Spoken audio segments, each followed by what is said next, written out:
ഏട്ടാ, കുപ്പിവള വേണം. അവൾ പവിയെ നോക്കി ചിണുങ്ങി. സാധാരണ ഇങ്ങനെ വിശേഷ ദിവസം വരുമ്പോൾ മാത്രമേ ഏട്ടൻ എന്ത് പറഞ്ഞാലും സാധിച്ചു തരത്തുള്ളൂ. അത് മുതലാക്കാൻ പാറുവിന് നന്നായി അറിയാം. നിന്റെ കയ്യിൽ അതിന് നിറയെ കുപ്പിവള ഉണ്ടല്ലോ. അവൻ സംശയത്തോടെ അവളെ ചൂഴ്ന്നു നോക്കി. എനിക്കല്ല, ചിന്നൂന. പാറു വേദയെ ചേർത്ത് പിടിച്ചു. വേദയ്ക്കാകെ വല്ലായ്മ തോന്നി. അവൾ മുഖമുയർത്താതെ നിൽക്കുവാണ്. വാ. പവിയൊന്ന് ഇരുത്ത് നോക്കി. ശേഷം അവരെയും കൊണ്ട് മുന്നോട്ട് നടന്നു. ഇപ്പൊ കണ്ടോടി, അങ്ങേർക്ക് നിന്നോട് മുടിഞ്ഞ പ്രേമ. പവിയേട്ടന് പിന്നാലെ നടക്കുമ്പോൾ അവളുടെ ചെവിയിൽ രഹസ്യം പറഞ്ഞു. ഈ ജന്തു ചെവി തിന്നും. കള്ളദേശം നടിച്ച് കൈതണ്ടയ്ക്കൊരെണ്ണം കിട്ടിയെങ്കിലും വേദയുടെ മുഖം ചുവന്നത് കണ്ടപ്പോൾ ചിരി വന്നു. അവളെ നോക്കി ഊറി ചിരിച്ചു. ആ, നിന്റെ അമ്മ ഉമ്മറത്ത് തന്നെ ഉണ്ടല്ലോ പാറുവേ. വീട്ടിലേക്കുള്ള വളവ് കഴിഞ്ഞപ്പോഴേ വേലിക്കെട്ടിൻ്റെ അവിടെ അമ്മ നിൽക്കുന്നത് കണ്ടപ്പോൾ വേദ കളിയാക്കി. അമ്മയെ വലിയ താല്പര്യമില്ലാത്തത് വേദയ്ക്ക് നന്നായി അറിയാം. അതുകൊണ്ട് തന്നെ എപ്പോൾ കണ്ടാലും അവൾ കളിയാക്കുകയും കാര്യം ഓരോന്ന് പറയുകയും ചെയ്യും. അത് കേൾക്കുമ്പോൾ അവളെ നോക്കി ചുണ്ട് കൂർപ്പിക്കും ഞാനും. ഈ വേലയ്ക്ക് ആരെ നോക്കി നിൽക്കുന്ന ഈ തള്ള? ആരോടൊന്നില്ലാതെ പെറുപെറുത്ത് അകത്തോട്ട് കയറിപ്പോയി. പവിയേട്ടനുള്ളത് കൊണ്ടൊന്നും മിണ്ടിയില്ല അമ്മ. ഇല്ലെങ്കിൽ കേൾക്കാൻ വഴക്ക്. അമ്പലത്തിൽ പോയതിനും ഉത്സവം കണ്ടതിനും. അച്ഛ വന്നില്ലേ അമ്മ? പവിയേട്ടൻ ഉമ്മറത്തേക്ക് കയറുന്നതിനിടയിൽ ചോദിച്ചു. ഇല്ല, വൈകുമെന്നാ പറഞ്ഞത്. അവർ കനം പിടിച്ച ശബ്ദത്തിൽ പറഞ്ഞുകൊണ്ട് ഉള്ളിലേക്ക് കയറിപ്പോയി. മുറിയിലേക്ക് കയറി ഓടിച്ചെന്ന് മേശവലിപ്പിൽ വെച്ച് അപ്പുവേട്ടൻ്റെ ഫോട്ടോ എടുത്ത് സ്നേഹത്തോടെ അത്രമേൽ പ്രണയത്തോടെ നോക്കി. അപ്പുവേട്ട. കൊഞ്ചലോടെ ആ കവളിൽ അമർത്തി മുത്തി. എന്നിട്ട് കയ്യിലെ കുപ്പിവള വീണ്ടും കുലുക്കി. ഉമ്മറത്തുനിന്ന് കേൾക്കുന്നുണ്ട് അപ്പുവേട്ടൻ്റെ ശബ്ദം. ഓടിച്ചെന്ന് വാതിൽ പടിക്കൽ നിന്ന് നോക്കി. മുണ്ട് മടക്കി കുത്തി എന്തോ പവിയേട്ടനോട് പറഞ്ഞു ചിരിക്കുവാണ്. നാളെ പവിയേട്ടൻ തിരിച്ചു പോകും കോളേജിലേക്ക്. ഇപ്പോൾ ഉത്സവം കാണാനായിട്ട് വന്നതാ, പഠിക്കുന്നിടത്ത് നിന്ന്. സാധാരണ പവിയേട്ടൻ വന്ന അപ്പുവേട്ടൻ മിക്ക സമയവും വീട്ടിൽ തന്നെ കാണും. അതുകൊണ്ട് തന്നെ പവിയേട്ടൻ വേഗം വരണേ എന്ന് പ്രാർത്ഥിക്കും. ആ മുഖമൊന്ന് കാണാലോ. പാറു, കുറച്ച് വെള്ളം കൊണ്ടുവന്നിടി നീ. പവിയേട്ടൻ ഉമ്മറത്തുനിന്ന് വിളിച്ചു പറഞ്ഞത് കേൾക്കാൻ നിന്ന പോലെ അടുക്കളയിലേക്ക് ഓടി. ഒന്ന് നോക്കി നടക്ക അസത്തെ. അമ്മയെ തട്ടിയിട്ട് പോയപ്പോൾ കേട്ടു ആള് ശാസിക്കുന്നത്. പവിയേട്ടൻ വെള്ളം ചോദിച്ചു. അതാ. ധൃതിയിൽ കുടത്തിൽ നിന്ന് വെള്ളം ഗ്ലാസ്സിലെടുത്ത് ഉമ്മറത്തേക്ക് നടന്നു. താൻ വരുമ്പോൾ കേൾക്കുന്ന പാദസര താളം കേൾക്കെ തന്നെ നോക്കുന്നുണ്ട് അപ്പുവേട്ടൻ. ആ കണ്ണുകൾ തന്നെ കാണി തിളങ്ങുന്നുവോ അതോ തോന്നുന്നതാണോ? ചിന്തകൾ കൂടിയപ്പോൾ സ്വയം തലക്കിട്ടൊന്ന് കൊടുത്ത് അകത്തേക്ക് കയറിപ്പോയി. നമുക്ക് വണ്ണാത്തിപ്പോയിലിൽ പോവാം, വേഗം വാ. വേദ രാവിലെ തന്നെ വന്ന് വിളിച്ചപ്പോൾ ചാടിത്തുള്ളി അവൾക്കൊപ്പം പുറത്തേക്ക് ഓടി. നാളെ വല്ലവൻ്റെ വീട്ടിലേക്ക് കയറി ചെല്ലേണ്ടതാ. കണ്ടില്ലേ, നാട് നിരങ്ങി നടക്കുന്നു. മുറ്റത്തേക്ക് ഇറങ്ങിയപ്പോൾ കേൾക്കുന്നുണ്ട് ഉറക്കെയുള്ള ചീത്ത പറച്ചിൽ. ഓ, ഇനി ആ തള്ള എല്ലാവരെയും അറിയിക്കും. പെരുമൃത്തുകൊണ്ട് തലചൊറിഞ്ഞു. എന്നിട്ട് ഗേറ്റ് കടന്നു പോയി. തോടും കടന്ന് വേദയുടെ വീടിൻ്റെ ഉമ്മറത്തെത്തിയപ്പോൾ അമ്മാവൻ ചാരു കസേരയിൽ ഇരിക്കുന്നുണ്ട്. ഹമ്പോ, ആരാപ്പോ ഇത്? വാരത്ത് നാരായണനോ? എന്താ അമ്മാമേ, പുകയിലും വെറ്റിലയും തീർന്നോ? വാരിട്ട് ചവയ്ക്കുന്നത് കാണാതായപ്പോൾ കുസൃതിയോട് നോക്കി. ഡീഡി പെണ്ണെ, വേണ്ട നീ. നാരായണൻ അമ്മാമ്മ കാലൻകുടയുടെ അറ്റമെടുത്ത് ഓങ്ങിയപ്പോൾ കുണുങ്ങി ചിരിച്ചു. അപ്പോഴേക്കും ഇവിടെ വൃത്തിയെ കേടാക്കിയോ? വേദ കരപ്പിച്ച് ഉമ്മറത്തേക്ക് നോക്കി. വെറ്റില ചവച്ച് കോളാമ്പിയിലല്ലാതെ നിലത്ത് മൊത്തം തുപ്പി വെച്ചിട്ടുണ്ട്. എത്ര പറഞ്ഞിരിക്കുന്നു മുത്തശ്ശ, കോളാമ്പിലെ തുപ്പാവൂന്ന്. അവളൊരു ശീലത്തുണി കൊണ്ടുവന്ന് ചുവന്ന മുറുക്കാൻ വെള്ളം തുടച്ചു കളഞ്ഞു. അതിനൊന്നും മിണ്ടുന്നില്ല കാരണവര്. എത്ര പറഞ്ഞാലും ഇത് തന്നെ ശീലം. പിന്നെ പറയുന്നു എന്നുള്ളൂ. വണ്ണാത്തിപ്പോലിലിപ്പോൾ അപ്പൂപ്പൻ താടിയുടെ കായ പൊട്ടിയ സമയമാണ്. അതറിയാവുന്നത് കൊണ്ട് തന്നെ കയ്യിലൊരു കേസു പിടിച്ചാണ് പാറു പോയത്. ഇപ്രാവശ്യം കുറേ പെറുക്കണം ചിന്നുവേ, നീയും കൂടണേ. കയ്യിലെ മറ്റൊരു കവറും കൂടെ കൊടുത്ത് അവളെ നോക്കി. ഓ, എനിക്കൊന്നും വയ്യ, ഓരോ ഭ്രാന്ത്. നീ ഒറ്റയ്ക്ക് പെറുക്കിയാൽ മതി. ചിന്നു മുഖം തിരിച്ചു. അപ്പോഴേക്കും കള്ളിപ്പാല കഴിഞ്ഞിരുന്നു. മരിച്ചവരൊക്കെ കടക്കിയ സ്ഥലം. അവിടെ എത്തിയ രണ്ടാൾക്കും പേടിയാണ്.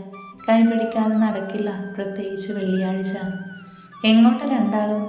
പെട്ടെന്ന് പിന്നിൽ നിന്ന് ശബ്ദം കേട്ടപ്പോൾ ഞെട്ടലോടെ തിരിഞ്ഞു നോക്കി. അപ്പുവേട്ടൻ. കണ്ണുകൾ വിടർന്നു. എന്തോ മനസ്സിന് വല്ലാത്ത ധൈര്യം വന്നു. വണ്ണാത്തിപ്പോയില്ലേക്കാ? ചിന്നുവിനെ ഒന്ന് നോക്കി പുച്ഛിച്ചു. എന്നിട്ട് കൈവിട്ട് ഒറ്റയ്ക്ക് നടന്നു. അവൾക്ക് അപ്പൂപ്പൻ താടി വലിക്കാൻ വയ്യ പോലും. കോട്ടിക്കൊടുക്കാൻ ഞാൻ. എൻ്റെ ചെക്കനുണ്ടല്ലോ കൂടെ, അഹംഭാവത്തോടെ നടന്നു. മൂന്നാളും കൂടി വണ്ണാത്തിപ്പോരിൽ ചെന്നപാടെ അപ്പൂപ്പൻ താടി പാറിക്കളിക്കുന്നത് കണ്ടപ്പോൾ എല്ലാം കൈയെത്തിച്ച് പിടിക്കാൻ തോന്നി. കവർ തുറന്ന് ഓരോന്ന് പതുക്കെ എടുത്ത് കവറിലേക്ക് ഇട്ടു. കവർ അമർത്തിയപ്പോൾ എല്ലാം ചമ്മന്തിയാവും. നിനക്കിപ്പോഴും ഈ ഭ്രാന്തുണ്ടല്ലോ പാറുമ്മ. അപ്പുവേട്ടൻ കുസൃതിയോടെ നോക്കി. ഓ, അവൾക്ക് എല്ലാ ഭ്രാന്തും ഉണ്ട് അപ്പുവേട്ട. വേദയാണ് മറുപടി പറഞ്ഞത്. അവളെ നോക്കി കണ്ണ് കൂർപ്പിച്ചു. എന്നിട്ട് പിന്നെയും പെറുക്കാൻ തുടങ്ങി. ഇങ്ങതാ, ഞാനും കൂടെ കൂടാം. എനിക്കും ഇഷ്ടം അപ്പൂപ്പൻ താടി. അവൻ വന്ന് കൈകളിലേക്ക് കവറെടുത്ത് മേടിച്ചു. എന്നിട്ട് അശോകമരത്തിന് അങ്ങോട്ടേക്ക് പോയി. അവിടെയാവും കൂടുതൽ കാണുക. ഓ, ഏത് നേരത്താണോ എന്തോ കാമുകനും കാമുകിയും കൂടി അപ്പൂപ്പൻ താടി പെറുക്കിയിരിക്കും. അതിന് പറ്റിയ പ്രായമാണല്ലോ. വേദ രണ്ടെണ്ണം പെറുക്കുന്നത് കണ്ട് തലചൊറിഞ്ഞു. അപ്പുവേട്ടൻ അപ്പുറത്തായതുകൊണ്ട് ഒന്നും കേട്ടില്ല എന്ന ആശ്വാസത്തിൽ അവളെ നോക്കി പല്ല് കടിച്ചു. നീ പോടി, അത് നിന്നെ മറ്റവനൊന്നിനും തരാത്തത് കൊണ്ടുള്ള കുശുമ്പല്ലേ. വിട്ടുകൊടുത്തില്ല പാറു. പറഞ്ഞു തീർന്നതും കണ്ടു അപ്പുറത്തെളിയിൽ കുത്തി ഇനി അപ്പൂപ്പൻ താടിയുണ്ടോ എന്ന് നോക്കുന്ന അപ്പുവേട്ടനെ കണ്ടപ്പോൾ ചിരിച്ചു പോയി. തലയൊന്ന് കുടഞ്ഞ് വീണ്ടും അപ്പൂപ്പൻ താടി പൊറുക്കാൻ തുടങ്ങി. അതെ, ഇറങ്ങുന്നില്ലേ? കണ്ടക്ടർ വന്ന് തട്ടി വിളിച്ചപ്പോൾ ഞെട്ടലോടെ എഴുന്നേറ്റ് ചുറ്റും നോക്കി. സ്റ്റോപ്പ് എത്തിയിരിക്കുന്നു. ബാഗ് കൊണ്ട് പിടിഞ്ഞെഴുന്നേറ്റു. ഇത്രയും നേരം ബസ്സിൽ പോത്ത പോലെ കിടന്നുറങ്ങിയതിന് തലക്കെട്ട് സ്വയം ഒന്ന് കിഴുക്കി. പാടത്തിൻ്റെ നടക്കുള്ള പാതയിൽ ബാഗം തൂക്കി നടന്നു. വർഷങ്ങൾക്ക് മുൻപുള്ള കാര്യങ്ങൾ ഇപ്പോഴും എന്ത് തെളിമയോടെയാണ് ഓർത്തെടുക്കാൻ സഹിക്കുന്നത്. പുഞ്ചിരിയോടെ ഓർത്തു. ഓയ് ചേട്ടാ, 50 രൂപയ്ക്ക് തേൻമുട്ടായി. ജോസഫിന് കടക്ക് മുൻപിൽ ചെന്ന് പറഞ്ഞു. അല്ല, ആരായത്? എവിടെ പോയതാ? ജോസേട്ടൻ വിശേഷം ചോദിക്കുന്നതിനോടൊപ്പം തന്നെ ഒരു പേപ്പറിലേക്ക് കുറച്ച് തേൻമിഠായി കുടഞ്ഞിട്ടു. എന്നിട്ട് പൊതിഞ്ഞ് അവൾക്കായി നീട്ടി. ഇതാ ജോസേട്ടാ. ക്യാഷ് കൊടുത്ത് പൊതിയും കൊണ്ട് മുന്നോട്ട് നടന്നു. കൂട്ടത്തിൽ ഒരെണ്ണം എടുത്ത് വായിലും ഇട്ടു. ഓ, എന്തൊരു രുചിയായി സാധനത്തിന്. വായിൽ വെള്ളമൂറി. ഒരെണ്ണം കൂടി എടുത്ത് കഴിച്ചു. പണ്ടത് സ്ഥിരമായിരുന്നു. സ്കൂളിൽ പോയി വരുമ്പോൾ ജോസേട്ടൻ്റെ പീടിയിൽ നിന്ന് തേൻമിഠായി നിർബന്ധമായിരുന്നു. ഓരോന്നോർത്ത് വീട്ടിലെത്തി. ഉമ്മറത്ത് ആരെയും കണ്ടില്ല. പടികൾ കയറി ചെന്ന് കോളിംഗ് ബെൽ അമർത്തി. വേദ പെട്ടെന്ന് തന്നെ വന്ന് ഡോറ് തുറന്നു. നീ വന്നു, എന്തായി പോയിട്ട്? അവൾ നനഞ്ഞ തുണി സാരി തലപ്പത്ത് വെച്ച് ഉമ്മറത്തേക്ക് ഇറങ്ങി വന്നു. നാളെ തന്നെ വന്നോളാൻ പറഞ്ഞൂടി. നല്ലൊരു മനുഷ്യൻ. വാഷ് ബേസിൻ്റെ അടുത്തേക്ക് പോയി മുഖം കഴുകി. എന്നിട്ട് തളർച്ചയോടെ കസേരയിലിരുന്നു. ആഹാ, അത് നന്നായി. എന്നിട്ട് നീ എന്ത് തീരുമാനിച്ചു? നാളെ തന്നെ പോകുമോ? വേദാരികൾ വന്നിരിക്കുമ്പോഴും കുട്ടവളുടെ മടയിൽ കയറി സ്ഥാനം പിടിച്ചു. കള്ളച്ചക്കൻ ഇങ്ങനെ തന്നെയാണ്. ഒരു മിനിറ്റ് അവളെ വെറുതെ വിടില്ല. കുഞ്ഞുച്ചക്കനെ മേമൊരു സാധനം കൊണ്ടുവന്നിട്ടുണ്ട്. കുഞ്ഞിന് നേരെ തേൻമിഠായി നീട്ടി അവൻ കയ്യിൽ നിന്ന് പൊതി തട്ടിപ്പറിച്ചു. തുറക്കാനുള്ള പെടാപ്പാടി. പറയടി, വേദ പിന്നെയും കുത്തി ചോദിച്ചു. ഇല്ലടി, നാളെ എന്തായാലും ഇല്ല. ആദ്യം വീട് മാറട്ടെ. ഞാനേ ഒന്ന് പോയിട്ട് വരാം. ആ കൊല്ലനോട് എനിക്കൊരു താക്കോൽ തരാൻ ചോദിക്കണം. അവൾ ഇരുന്നിടത്തുനിന്ന് എഴുന്നേറ്റു. എന്നിട്ട് പുറത്തേക്ക് നടന്നു. എന്തേലും കഴിച്ചിട്ട് പോവാടി, വേദ പിന്നിൽ നിന്ന് വിളിക്കുന്നുണ്ട്. വേണ്ട, ഇനിയും ഇരുന്ന നേരം വൈകും. അവളെ തിരിഞ്ഞു നോക്കി വിളിച്ചു പറഞ്ഞു. എന്നിട്ട് ഇട്ട ഡ്രസ്സിൽ തന്നെ വേദയുടെ വീട്ടിലേക്ക് നടന്നു. നേരം 3 മണി കഴിഞ്ഞതേയുള്ളൂ. പോക്കുവെയിലുണ്ട്. വൈകുന്നേരം ആയതുകൊണ്ട് തന്നെ വലിയ കാഠിന്യമില്ല വെയിലിന്. അല്ലെങ്കിൽ പിന്നെ കുടയെടുക്കേണ്ടി വന്നേനെ. തോട് കടന്നു വീട്ടിലേക്കുള്ള വഴിയിലേക്ക് കയറി. നിറഞ്ഞ ശൂന്യതയാണ് അവിടമാക്കി. അത് പണ്ടും അങ്ങനെ തന്നെയാണ്. ചുടലക്കാടുള്ളത് കൊണ്ട് തന്നെ ആളുകൾ അധികം ഇങ്ങോട്ടേക്ക് ഇറങ്ങില്ല. ഒരു തരത്തിൽ അതൊരു ആശ്വാസമാണ്. നമ്മൾ എന്താണ് ചെയ്യുന്നതെന്ന് നോക്കാൻ ഒരുത്തനും വരില്ലല്ലോ. ഒന്ന് നെടുവേർപ്പെട്ടു. എന്നിട്ട് നേരെ വീട് തുറന്ന് കയറി. ഇന്നലെ ഒരുവിധം വൃത്തിയാക്കിയിരുന്നു. ഇനി സാധനങ്ങൾ നിറച്ചാൽ മതി. മുറ്റത്തേക്കിറങ്ങി വേലിക്കൽ നിന്ന് അപ്പുറത്തെ വീട്ടിലേക്ക് പാളി നോക്കി. അനക്കമൊന്നുമില്ല. ഇനി ഇവിടെ ആളൊന്നും ഉണ്ടാവില്ലേ? സംശയത്തോടെ വേലി കടന്ന് അപ്പുറത്തേക്ക് എത്തി. ഹലോ, ഇവിടെ ആരുല്ലേ? ഉറക്കെ വിളിച്ച് ചോദിച്ചു. ആലയിൽ നിന്നൊരു ഞെരുക്കം കേൾക്കാം. ഇങ്ങോട്ട് കയറിപ്പോര്. ആലയിൽ നിന്ന് ശബ്ദം കേട്ടു. മടിച്ചു വാതിൽക്കൽ എത്തി നിന്നു. തല ഉള്ളിലേക്ക് എത്തി നോക്കി. അയാൾ വലിയ വിശ്വാസമൊന്നുമില്ല. ആരെയാ ഇക്കാലത്ത് വിശ്വസിക്കുക? പോരാത്തതിനൊന്ന് ഉറക്കെ നിലവിളിച്ചാൽ പോലും ആരും കേൾക്കില്ല. ചിന്തകൾ കാട് കയറി. എന്താ? അയാൾ തീക്കനൽ കായുകയാണ്. നല്ല ഇരുട്ടാണ്. നല്ല വെന്ത പോലെയുണ്ട് ചൂടും. ഇയാൾ എങ്ങനെയാ ഇതിനകത്തിരിക്കുന്നത്? സംശയം തോന്നിപ്പോയി. അതെ, താക്കോൽ എന്നാ കിട്ടുക? സംശയത്തോടെ അയാളെ നോക്കി ചോദിച്ചു. പെട്ടെന്ന് അയാൾ എഴുന്നേറ്റു. എന്നിട്ടൊരു സൈഡിൽ വെച്ച മേശമേലെന്തോ തിരയുവാൻ തുടങ്ങി. ഷെടാ, ഇനി ഇയാൾ ഞാൻ പറയുന്നത് കേട്ടില്ലേ? ഒന്നും മിണ്ടുന്നില്ലല്ലോ. സ്വയം പിറുപിറുത്തു. അതെ ചേട്ടാ, താക്കോലില്ലേ? ഞാൻ ഇന്നലെ ഉണ്ടാക്കാൻ പറഞ്ഞത് അത് എന്നേ കിട്ടുക എന്നാ. ഒന്നുകൂടെ ഉറക്കെ ചോദിച്ചു. ഇനി ചെവി കേൾക്കാത്തതാണെങ്കിലോ? തൊണ്ട കീറണ്ട, കേൾക്കാം, അയാൾ അലറി. പെട്ടെന്ന് പേടിയോടെ വാ പൂട്ടി. ഇന്ന താക്കോല്. മേശപ്പുറത്തുനിന്ന് അയാൾ ഒരു കൂട്ടം താക്കോലെടുത്ത് നീട്ടി. ഇത്ര പെട്ടെന്നോ? അത്ഭുതം തോന്നിപ്പോയി. ഇതിനെത്രയാ ചേട്ടാ? സംശയത്തോടെ അരികിലേക്ക് വന്നവനെ നോക്കി. മേലാകെ വിയർപ്പ് കൊണ്ട് മൂടിയിരിക്കുന്നു. ഒരു ബനിയനും ലുങ്കിയുമാണ് വേഷം. മുഖത്ത് വല്ലാത്ത ഗൗരവം തന്നെ. അയാളുടെ മുഖത്ത് നോക്കി തന്നെ എന്തൊക്കെയോ ചിന്തിച്ചു കൂട്ടുന്നേ. 150. അയാൾ എന്തോ ആലോചിച്ച ശേഷം വില പറഞ്ഞു. പെട്ടെന്ന് തന്നെ കയ്യിലെ പേഴ്സ് തുറന്ന് ക്യാഷ് നീട്ടി അയാൾക്കായി. അയാൾ അത് വാങ്ങി എണ്ണി നോക്കി. മേശയ്ക്ക് താഴെ എടുത്ത് വെച്ചു. പിന്നെയും താൻ അവിടെ തന്നെ നിൽക്കുന്നത് കണ്ടിട്ടാണെന്ന് തോന്നുന്നു. പുരികുയർത്തി എന്താന്ന് ചോദിച്ചു. ചേട്ടൻ ഒറ്റയ്ക്കാണോ ഇവിടെ? അല്ല, ഭാര്യയും മക്കളും. ഉള്ളിലെ സംശയം പുറത്തേക്ക് തള്ളി. ഒന്ന് പരിചയപ്പെടാമെന്ന ഉദ്ദേശത്തിലാണ് അവിടെ നിന്നത്. ഒന്നുമില്ലേലും ഇനി അയൽവാസികളാവേണ്ടവരല്ലേ. താക്കോൽ കിട്ടിയില്ലേ? നിന്ന് തോളം പിടിക്കാതെ പോവാൻ നോക്ക് പെണ്ണേ, അയാൾ നിസ്സാരമായി പറഞ്ഞുകൊണ്ട് വീണ്ടും കനലിൻ്റെ അരികിലിരുന്നു. എന്നിട്ട് തീ വീണ്ടും കായാൻ തുടങ്ങി.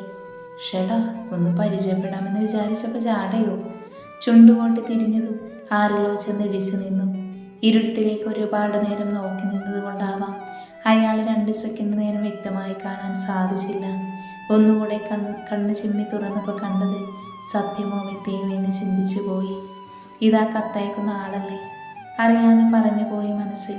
അന്ന് ബൈക്കിൽ ഇടിച്ചിട്ടിട്ട് കക്ഷിയെ പിന്നെ ഇവിടെ വെച്ചാണ് കാണുന്നത്. ഇയാളെന്താ ഇവിടെ?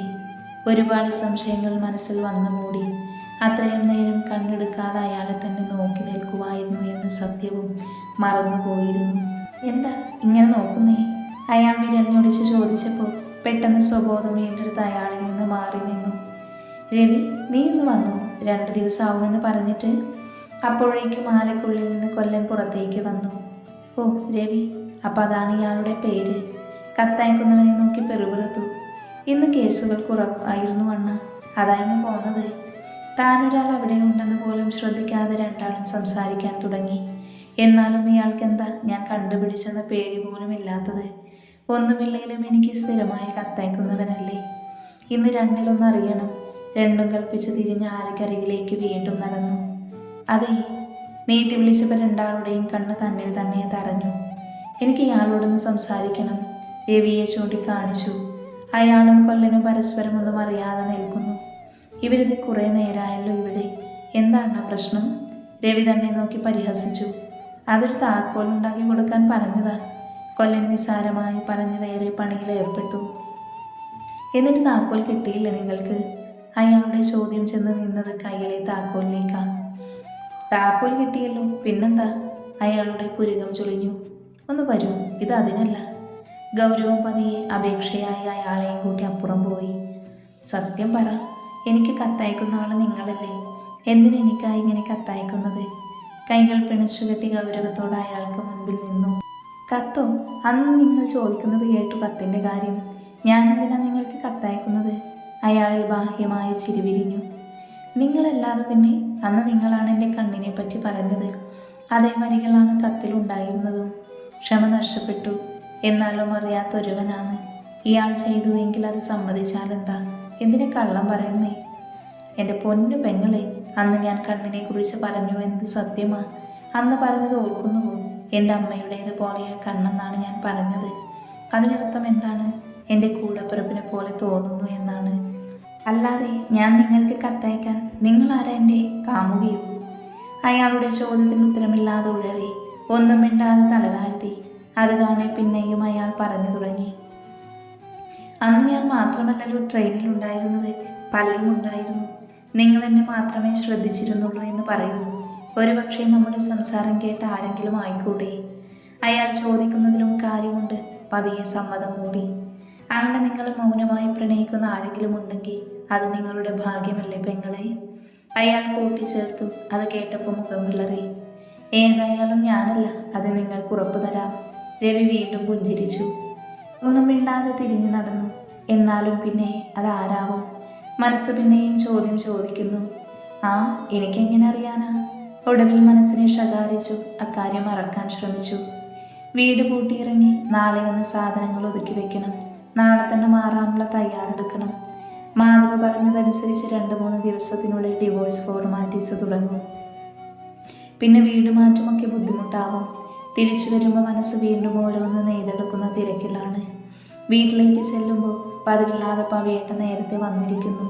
ഇതെന്ത് പറ്റി ഈ നേരത്ത്? സംശയത്തോടെ ബൈക്കിലേക്ക് ചൊഴിഞ്ഞു നോക്കി. ഉള്ളിലേക്ക് കയറിയപ്പോൾ പവിയേട്ടൻ്റെ ഒപ്പം മൂത്തവനുമുണ്ട്. അവനെപ്പോഴും അച്ഛൻ കുട്ടിയാണ്. ഇരിപ്പും നടപ്പും കിടപ്പുമെല്ലാം അച്ഛൻ്റെ ഒപ്പം തന്നെ. നീ എവിടെ പോയതാ? ഹാളിലേക്ക് കയറിയ പാടെ ഗൗരവത്തോടെയുള്ള ചോദ്യം. ഒരു ജോലിക്കാരൻ അന്വേഷിക്കാൻ ടൗണിൽ വരെ പോയിരുന്നു. പിന്നെ വീട് മാറ്റത്തിനു വേണ്ടിയും പോയി. എന്തു പറ്റി പവിയേട്ടാ? സംശയത്തോടെ ആളെ നോക്കി. ദേഷ്യം കൊണ്ട് ചുവന്ന് തുടുത്തിരിക്കുന്നു. ഇപ്പോൾ ഒരു പൊട്ടിത്തെറി പ്രതീക്ഷിക്കുന്നു. നീ ഒരുമ്പിട്ട് തന്നെയാണോ പാറു?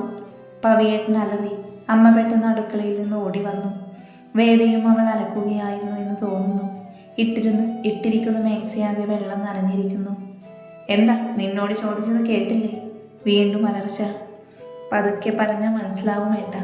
പിന്നെ എപ്പോഴും ഇതേ ചോദ്യം ചോദിക്കേണ്ടതില്ല. ഞാൻ എൻ്റെ തീരുമാനം പറഞ്ഞു. തിരിച്ചു മുംബൈയിലേക്ക് പോകാൻ എനിക്ക് വയ്യ. അത് മാധവനും സമ്മതമാണല്ലോ. പിന്നെ ഏട്ടനെന്താ ഇത്രയ്ക്ക് പ്രശ്നം? തിരിച്ചു അതേ സ്വരത്തിൽ ഒച്ചയെടുത്തു. മാധവൻ്റെ വീട്ടുകാർ വിളിച്ചിരുന്നു. പവിയേട്ടൻ ശാന്തമായി. ഓ, അതാണപ്പോൾ കാര്യം. അവൻ്റെ അച്ഛൻ വിളിച്ച് എന്തെങ്കിലും പറഞ്ഞിട്ടുണ്ടാകും. അയാൾക്കായിരുന്നുവല്ലോ ഞാൻ അവിടെ നിന്ന് പോകുന്നത് നഷ്ടം. പുച്ഛത്തോടെ മുഖം കൂട്ടി. ഞങ്ങൾക്കിതെല്ലാം കേൾക്കുമ്പോൾ കുറച്ച് ദണ്ണമുണ്ട് പാറു. ഒരു നിമിഷം പവിയേട്ടനൊരു ഏട്ടനായി മാത്രം സംസാരിച്ചു. അത് കേട്ടപ്പോൾ കണ്ണുകൾ നിറഞ്ഞു. പക്ഷേ പിടിച്ചു നിന്നു.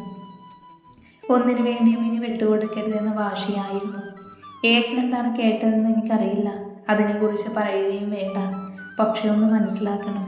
അവളെ ഇങ്ങലടിക്കൽ ശമിപ്പിക്കാൻ സ്വയം പെടാപ്പാടുപെടുന്നത് കണ്ട് വേദ പെട്ടെന്ന് വെള്ളം കൊണ്ടുവന്നു. ഇനിയും പഴയ അസുഖം വന്ന മാറാൻ പാടാണ്. സ്വന്തമായി ഒരു അഭിപ്രായമില്ലാത്തവൻ്റെ കൂടെ നിൽക്കുന്നതിലും നല്ലത് ഒറ്റയ്ക്ക് പട്ടിണി കിടക്കുന്നതായേട്ട. മാധവനെല്ലാം അവൻ്റെ അച്ഛൻ്റെ വാക്കുകളാണ്.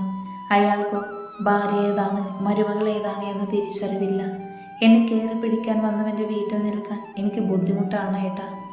മാധവനോട് പറഞ്ഞു ഞാൻ പലവട്ടം.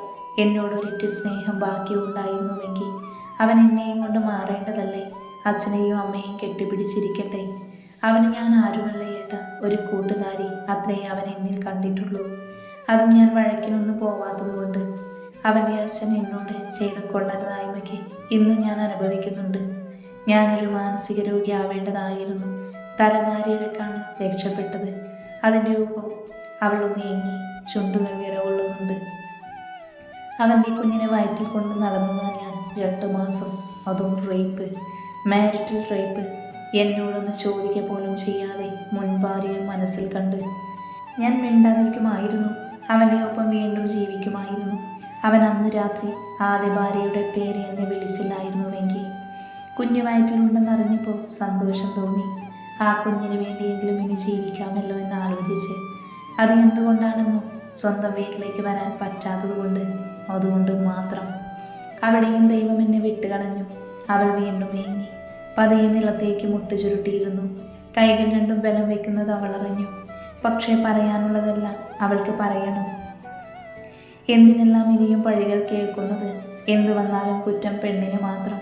ഇനിയും വയ്യ. കുഞ്ഞ് നഷ്ടപ്പെട്ടപ്പോൾ പോസ്റ്റ്മോർട്ടം ഡിപ്രഷൻ. മരിച്ചു പോകുമായിരുന്നു ഞാൻ. ഈ കാര്യങ്ങളിൽ ഏതെല്ലാം മാധവന് എന്നെക്കുറിച്ചറിയാം? ഒന്നും അറിയില്ല അവന്. ഒന്നും അറിയില്ല. ഒന്നിനെയും പറ്റി അവൻ അന്വേഷിച്ചിട്ടില്ല. ഇപ്പം നാട്ടിലേക്ക് വന്ന് 2 മാസം കൊണ്ട് പെട്ടെന്ന് സ്നേഹം പൊട്ടിമുളിച്ചിരിക്കുന്നു. എന്നെ കാണാഞ്ഞിട്ട് വയ്യ പോലും. അവൾ പുച്ഛിച്ചു. അപ്പോഴും വായിൽ നിന്ന് നുരയും പതയും വന്നു തുടങ്ങി. അയ്യോ മോളെ പാറു. വേദ ഓടിച്ചെന്ന് അവളെ വാരിയെടുത്തു. അപ്പോഴും കയ്യിൽ ആ താക്കോലുണ്ടായിരുന്നു. അതിന്മേൽ അവൾ മുറുക്കെ മുറുക്കെ പിടിച്ചിരുന്നു.